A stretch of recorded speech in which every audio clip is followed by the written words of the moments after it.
Nah, tadi kan kita udah bicara ya mengenai bagaimana komunikasi itu penting sekali untuk kepala daerah. Iya.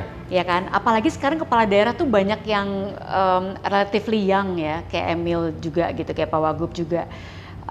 Dan sebenarnya semakin banyak juga generasi-generasi muda yang mungkin generasi Z gitu atau milenial yang sekarang usianya di 25 sampai 30 itu pengen juga gitu terinspirasi juga cita-citanya untuk masuk ke politik, ya kan. Nah, but talking about communication, mungkin memang harus ada skill set dalam hal komunikasi yang harus disiapin juga gitu dari sekarang. What do you think? Ya sebenarnya nggak cuma yang mau masuk politik ya, kayaknya tuh kan sekarang kalau kita ngomong soal banyaknya disruption di dunia kerja gitu ya. Iya. Dulu tuh kayaknya modal ijazah terus orang bisa dapat kerjaan lah gitu ya. Iya. Di kerja orang yang dianggap settle, mapan tuh kerja di perusahaan gede gitu. Iya. Sedangkan nama-nama besar nggak usah saya sebut, kita lihat mereka banyak yang mulai collapse atau downsizing gitu kan. Jadi banyak banget justru buat generasi muda tuh ya, contohnya mereka banyak kerja jadi freelance. Dan sebagai freelance mereka bukan lagi jadi pegawai yang terikat kepada employer, tapi mereka justru harus bisa dealing with client. Itu kan butuh komunikasi.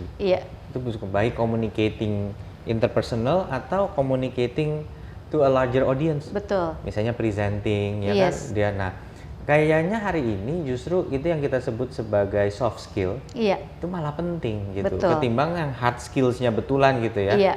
Jadi apalagi sekarang dengan adanya medsos banyak ruang untuk utilize skill itu. Sebaliknya banyak kebutuhan untuk memiliki skill itu. Itulah yang kita identifikasi. Makanya sekarang di Jawa Timur kita bikin Millennial Job Center. Oke, bisa dijelasin lebih jauh nggak? Millennial Job Center itu seperti apa tuh? Maksudnya itu kayak apa, hub gitu untuk anak-anak muda? Ini hasil aku ngobrol sama juga Mas Roni waktu aku ke Hong Kong ketemu dia. Dia ngasih terminologi gig economy. Gig economy. Waktu itu masih belum banyak yang ngomong gig economy, dan itu tahun 2018. Waktu itu lagi nemuin pekerja migran dari Jawa Timur yang ada di Hong Kong waktu itu. Dan kemudian ngobrol sama dia, saya bilang ini konsepnya sekarang tuh kerjaan banyak yang freelance. Orang mulai berkurang nih kesempatan kerja kantoran. Lebih banyak kita justru jadi pekerja mandiri. Tapi bedanya kalau dulu kita harus punya modal untuk buka usaha, sekarang modalnya adalah skill. Iya kan? Begitu, modalnya bukan lagi buka toko, beli mesin, nggak selalu gitu. Yang kita jual adalah skill gitu. Nah, inilah yang kemudian kita sebut freelance gitu.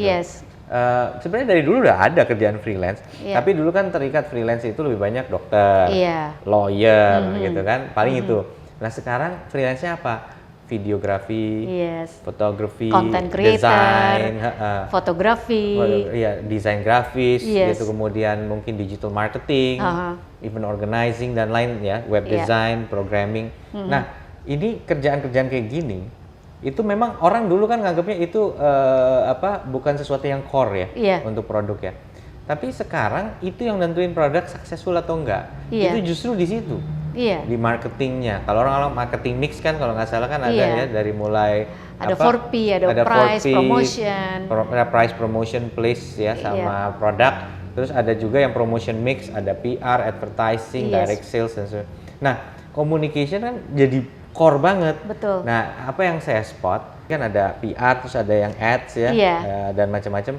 Itu dulu kan hanya domainnya perusahaan gede, brand gede. Nah, sekarang perusahaan kecil, bisnis baru juga dulu orang kalau mau promosi, itu dia harus pasang iklan. Kenapa dia harus pasang iklan? Karena kalau dia mau jual di major retail, dia harus bikin produksi banyak. Maka dia harus bikin promosi yang bisa menjustify volume produksi sedemikian besar. Dia harus bikin iklan. Iklannya harus dipasang di prime time. Karena mass media dulu adanya begitu. Ya kan?